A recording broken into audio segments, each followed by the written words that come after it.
La communication suivante du professeur Vincent Costala de Montpellier, AVC ischémique, une rupture thérapeutique.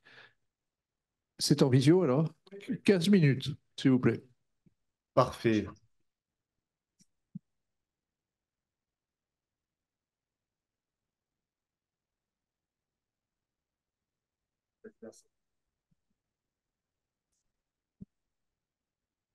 Est-ce que Non, vous je ne pouvez vois, voir mon écran du coup? non, je ne peux pas voir votre écran pour l'instant. Vous D'accord, pouvez hein. basculer dans les affichages ou faire une recopie. D'accord. Je le fais de suite. Là, je pense que j'y suis. Oui, Voilà. c'est bon. D'abord, merci beaucoup pour l'invitation et pour l'honneur qui nous est fait là, de présenter au nom de la SFNR. Moi, ce que je vais vous partager, c'est dans la succession, pour ces 15 prochaines minutes, dans la succession des événements dans notre spécialité, ça a été la participation de notre spécialité à la prise en charge de l'accident vasculaire cérébral sur le côté ischémique. Euh, voilà, ça a été une véritable révolution qu'on a vécue dès les années 2007-2008.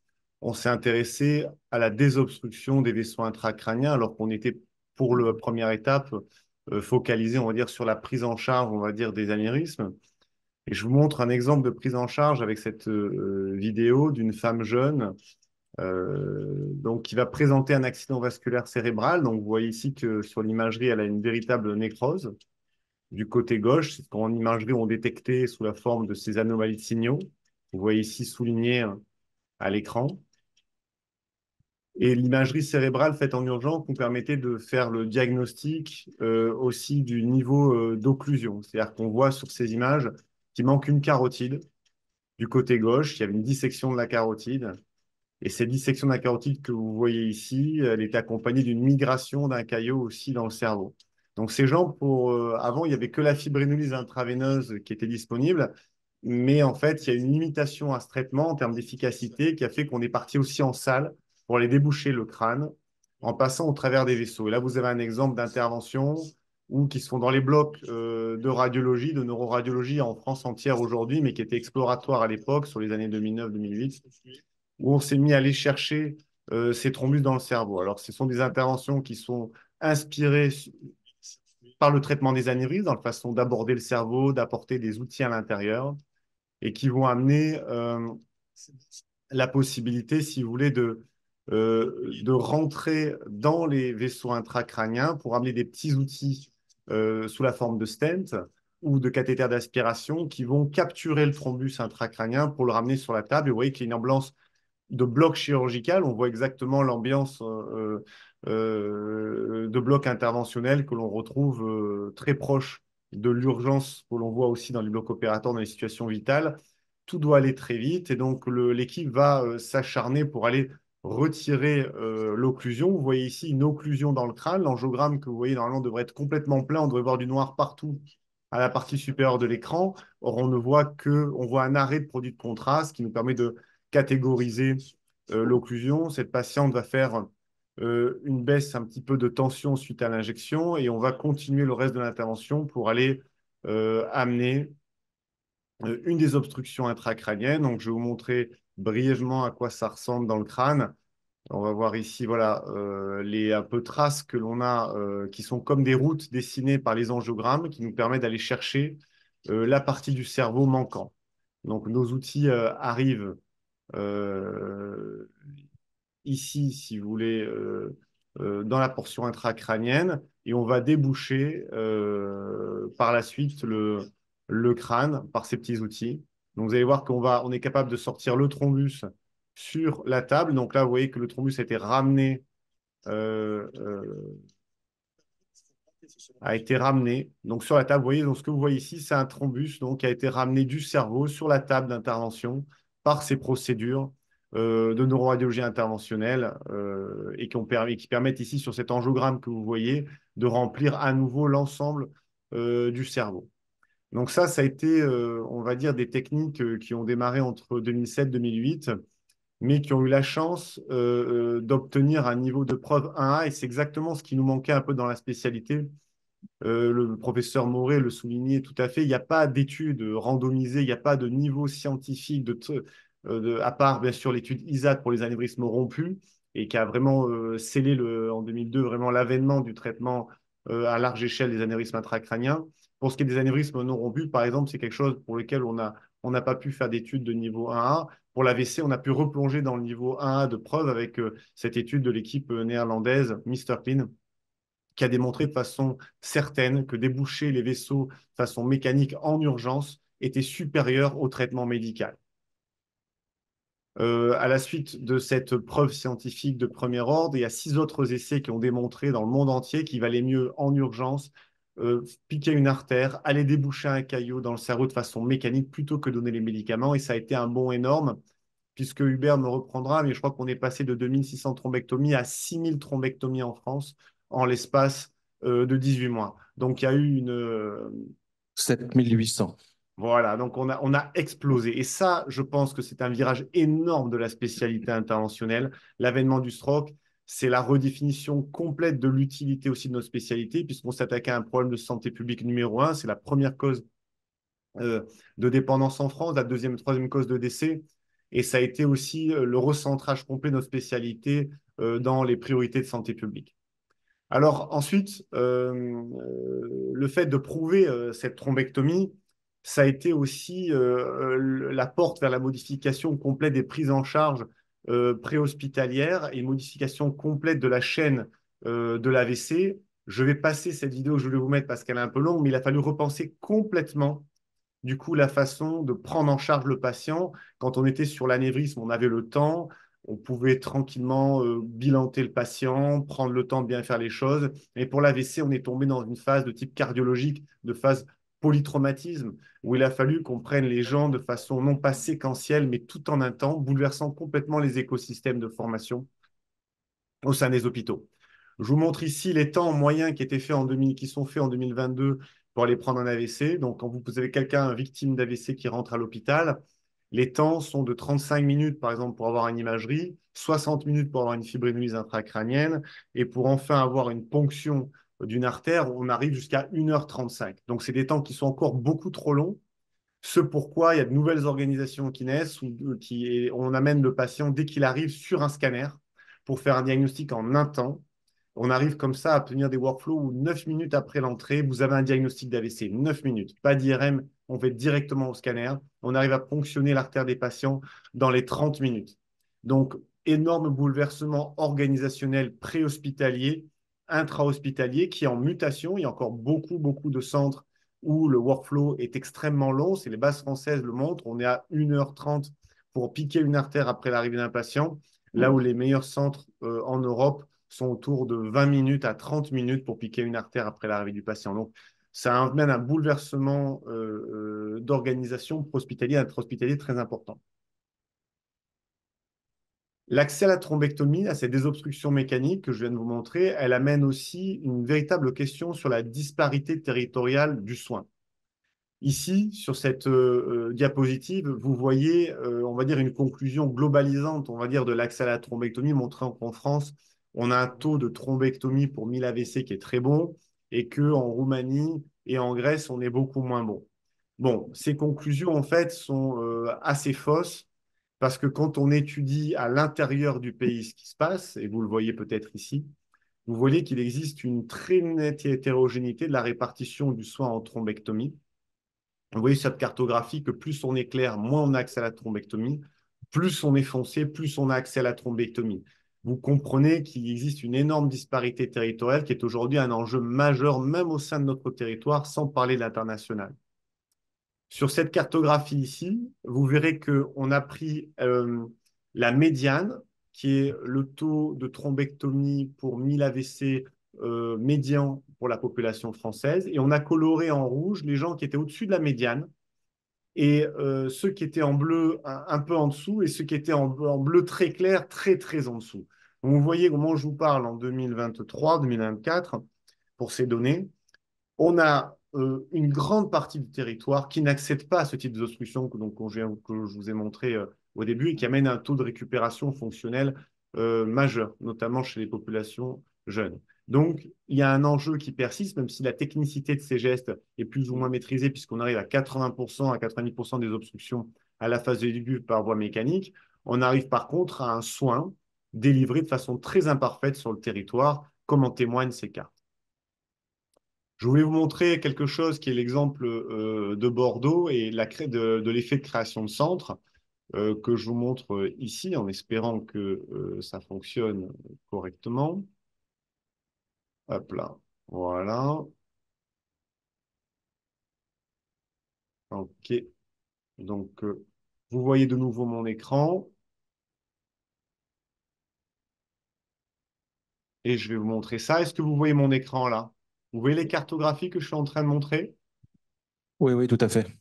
Alors, sur cette cartographie dynamique que l'on a réalisée, notamment avec l'aide de la SFNR, notamment de Jérôme Berge, vous voyez, on peut cartographier, on visualise en temps réel, presque, année par année, l'évolution du pourcentage de thrombectomie pour 1000 AVC. Si je mets en 2018, vous voyez, les cartographies vont changer de couleur, on va devenir très clair. Et regardez la côte basse, et toute cette zone-là. Et bien, grâce à l'effort de Bordeaux, qui ne s'est pas contenté de son centre, mais a créé un autre centre ici, que vous voyez ici, que je fais apparaître ici, et bien, regardez, en 2022, il y a un changement de couleur complet de cette zone, puisque le pourcentage de taux de thrombectomie a rejoint le même taux que celui de l'agglomération de Bordeaux. Donc, l'ouverture de nouveaux centres de thrombectomie est un élément clé en France. C'est vers ça qu'il faut aller pour pouvoir augmenter le pourcentage de thrombectomie. Vous voyez le même exemple ici sur Perpignan en 2022, avec un taux de thrombectomie tout à fait honorable, proche de tout à fait copiable, identique sur Montpellier. Et vous voyez qu'en 2018, ces gens-là n'avaient pas accès à la thrombectomie. Donc, nous, la thrombectomie et le développement du soin en France, au-delà d'une technicité qui s'homogénise et qui devient de plus en plus efficace, il y a véritablement un enjeu territorial, de développement du soin, ouverture de centres, accessibilité et formation de professionnels pour qu'on ait une carte toute bleu foncé plutôt que d'avoir une carte très parsemée, comme vous avez pu le voir tout à l'heure. Je vais donc... OK. Je vais vous arrêter le partage sur Zoom. Et je repasse juste à la présentation en une fois.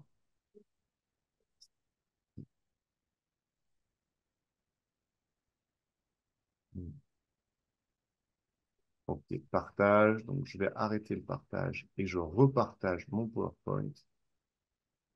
Et normalement, ça doit fonctionner. Est-ce que vous avez de nouveau mon PowerPoint? Je pense que oui.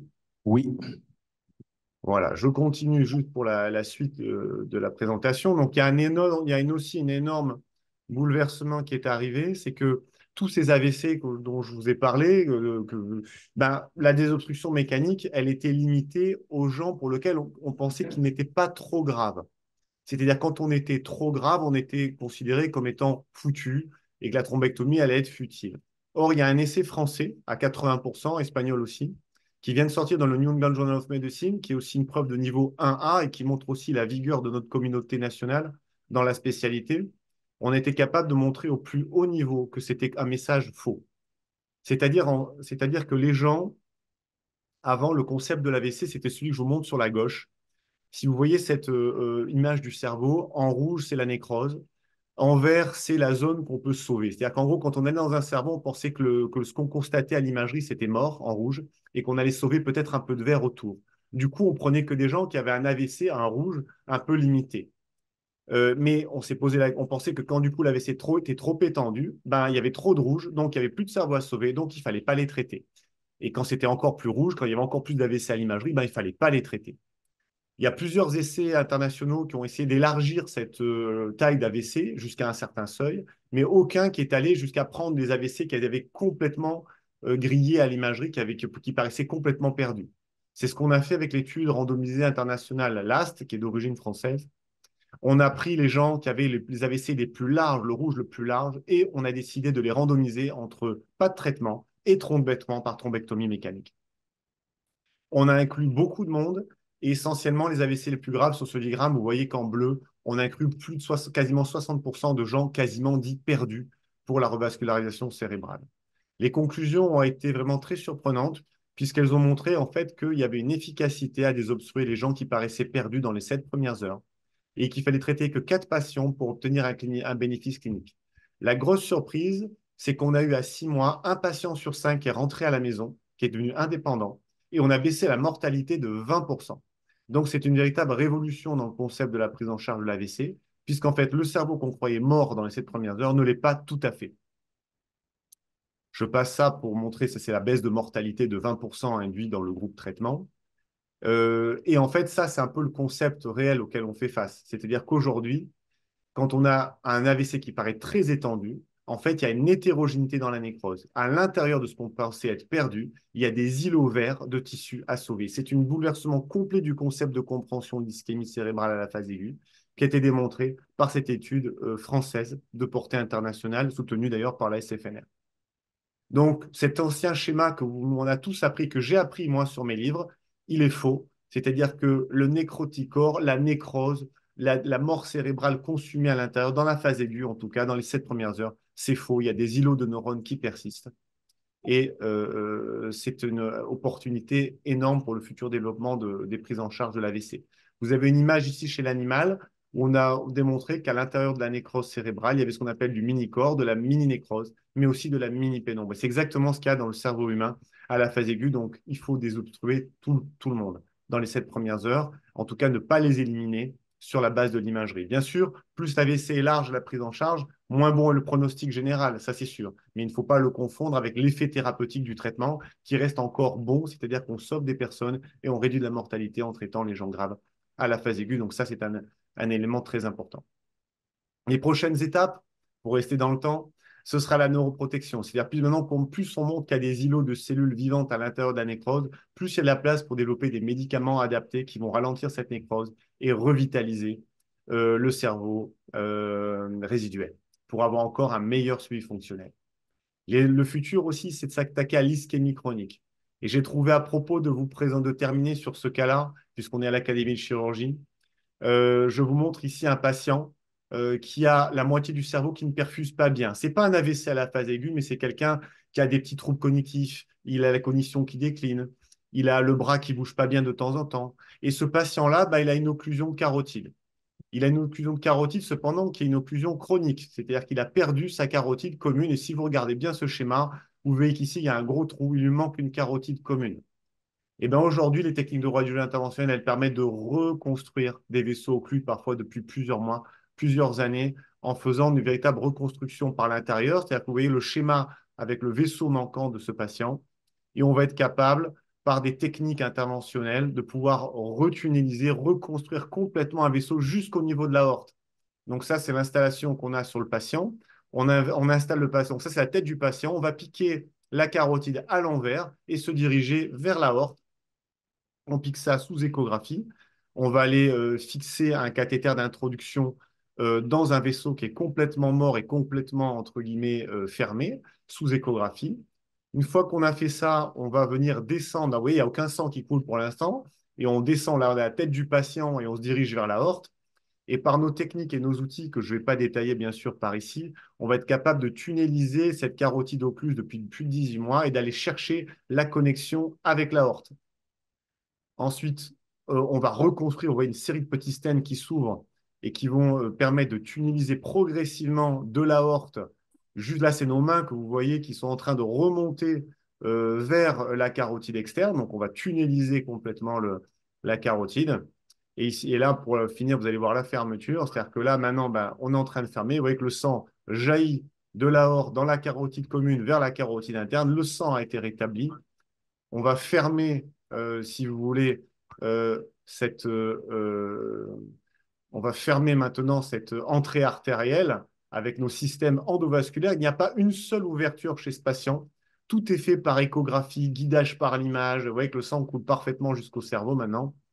Et on va fermer gentiment cette artère. Je vous montre le résultat final en termes de reperfusion, où là, vous avez la reconstruction, où on comprend que la carotide repasse à plein. Et vous allez avoir la perfusion cérébrale qui va montrer qu'il y a du bleu partout. On a réhomogénéisé la perfusion cérébrale complètement dans ce cerveau. Et vous voyez ici le suivi de ce patient qui, à 2 mois, a récupéré donc une fonctionnalité normale. Donc ça, c'était un petit clin d'œil, mais je vous remercie de nous avoir invités ici parce que je crois que jamais la neuroradiologie interventionnelle ne s'est rapprochée autant d'une approche chirurgicale. Aujourd'hui, je vous donne un exemple de mon service, il y a 18 hospitalisations, On dépasse 1000 consultations, il y a 2500 interventions, il y a 3 blocs dédiés pour ce type d'intervention, 50 manipulateurs digital familial 3D. Aujourd'hui, je pense qu'on a fusionné dans nos intérêts, nos préoccupations, nos objectifs, nos démonstrations scientifiques avec la chirurgie. Et c'est ce que corrobore clairement votre invitation et la présence de la SFNR à cette réunion. Merci encore de votre attention. Merci Vincent. La belle démonstration, une question de la salle. Hubert, magnifique. Oui, bravo pour votre présentation et puis l'ensemble des résultats obtenus, que ce soit dans la littérature et dans la vraie vie. Je voudrais vous interroger sur l'imagerie, parce que donc, dans le cadre de l'urgence, vous travaillez avec un scanner et ensuite sous scopie, si j'ai bien compris. Et donc, il n'y a pas de place pour l'IRM. Je parle dans le cadre de l'urgence, bien sûr. Hein. Tout à fait, vous avez raison de le souligner. En fait, l'IRM est un dogme ancien qu'on a eu pour l'AVC en pensant qu'on pouvait traiter les AVC correctement que par IRM, parce qu'il n'y avait que l'IRM qui était capable de le voir. L'IRM est un très bon outil pour l'AVC, mais on l'utilise en complément du scanner, plus en première ligne. Pourquoi? Parce que comme le temps est un facteur prédictif qui écrase tous les effets dans l'effet thérapeutique, il faut gagner du temps. Pour gagner du temps, on peut poser un patient avec son jean et sa boucle de ceinture directement sur un scanner. On ne peut pas le faire sur l'IRM. Pour aller très vite et avoir en 9 minutes un diagnostic, il faut faire du scanner en phase aiguë. Il faut poser les gens au scanner, les examiner en allant au scanner, faire le scanner, trouver l'occlusion, aller déboucher le patient. Tout le reste est une surintellectualisation qui fait perdre du temps. Oui, j'avais une question concernant l'éventuel usage pour régler le problème de l'absence territoriale d'homogénéisation des centres d'urgence cérébrovasculaire. Dans quelle mesure aujourd'hui vous utilisez des systèmes de télémanipulation à distance? Est-ce que c'est possible entre un centre expert et un centre moins expert de bénéficier d'une télémanipulation par exemple, une thrombectomie difficile? Est-ce qu'elle peut être aidée à distance et faire qu'il y ait une augmentation de l'expertise, quel que soit l'endroit? C'est une très, très bonne idée, très bonne remarque. Aujourd'hui, on n'a pas d'assistance robotisée en route. On n'a pas non plus de téléassistance. Je pense en effet que ce qu'on appelle le remote proctoring, c'est-à-dire le fait de pouvoir voir l'écran d'un collègue à distance et le conseiller, savoir s'il faut continuer ou s'arrêter, c'est peut-être la chose la plus faisable et la plus pragmatique à mettre en place. Mais vous avez en raison, c'est vraiment quelque chose que nous, on doit mettre en place pour en garde, offrir sa fenêtre de visualisation digitale à un collègue et obtenir un conseil, un deuxième avis pour solutionner un cas. Tout à fait. Ça, c'est quelque chose vraiment qu'on partage aussi avec vous, je pense. Excusez-moi, je suis amiénois et nous le faisons entre les hôpitaux d'Abbeville et ceux de Saint-Quentin. On a financé pour le faire et ça s'est mis en place. Je voudrais rajouter un petit commentaire par rapport à ce que tu as dit, Albert-Claude. Il y a 3 semaines, j'étais à Abu Dhabi avec un de mes élèves qui est maintenant au Canada, Victor Pereira, et on a traité un stroke depuis Abu Dhabi en Chine, à 3000 km de distance. Oui, par télé, absolument. Par robotique, tout à fait. Question de Rio de Janeiro du professeur Hudson. Merci beaucoup. Je vous remercie beaucoup pour cette excellente présentation. Mais je parle dans le cadre de l'ophtalmologie, surtout de la rétine, de la chirurgie vitro-rétinienne. Ça serait une évolution très, très importante pour l'ophtalmologie, surtout la rétine, parce que vous avez montré un cas de reconstruction carotide, un cas d'occlusion de la carotide. Nous avons la syndrome oculaire ischémique, c'est très connu, et nous avons aussi l'occlusion de l'artère centrale de la rétine. Ce n'est pas commun, mais ça peut être difficile de faire un traitement. Vous avez mentionné que nous pouvions faire un traitement seulement avec 7 R de l'occlusion dans le cas pour la thrombectomie, parce que si vous passez 7 heures, le pronostic ce n'est pas bon. Mais ça serait une évolution très importante pour l'ophtalmologie si nous pouvions faire une canalisation de l'artère centrale de la rétine, surtout comme tu nous as montré avec le traitement de l'occlusion carotide pour arriver dans l'artère centrale de la rétine. Est-ce que vous pensez que c'est possible avec du temps d'arriver dans l'artère si petite pour faire le traitement avant 6 heures, 7 heures pour l'occlusion Oui. de l'artère centrale de la rétine? Alors, je pense qu'aujourd'hui, c'est une artère qui est peut-être trop petite pour accéder directement. Par contre, on sait que les occlusions chroniques de carotide, elles génèrent des problèmes d'ischémie chronique aussi rétinienne. Donc, parfois, voilà, on peut parfois, en recanalisant les carotides, arrêter un processus d'ischémie ou de néo-angiogénèse évolutive au niveau de la rétine, parce que comme il y a une supplémentation essoufflée par la réversion de l'ophtalmique, on a des fois des problèmes ophtalmiques liés aux occlusions chroniques. Maintenant, pour ce qui est de l'artère centrale de la rétine elle-même, je crois qu'il y a des essais dans lesquels on met un microcathéter, on met des médicaments pour essayer de réouvrir l'artère centrale de la rétine. Pour moi, ces essais, j'ai pas eu de résultats positifs. Il y en a certains qui sont encore en cours, je crois, mais ça n'a pas démontré au niveau pharmacologique. Et au niveau endovasculaire, je crois que c'est une artère vraiment pour moi qui est trop petite pour envisager d'être Oui. disséquée et réouverte. Oui, c'est trop petite, mais je parle de l'occlusion de l'artère centrale de la rétine aiguë. Oui. Pas Au aigu, oui. Il y a des essais thérapeutiques sur un cathéter dans l'artère ophtalmique, l'infusion de fibrinolyse d'un médicament qui viendrait dissoudre un petit peu l'occlusion. Il y a des essais en cours là-dessus, donc peut-être qu'on aura la réponse. Pour l'instant, je ne crois pas qu'on a eu de réponse positive. Merci au professeur Merci. Costella et au Brésil, bien sûr.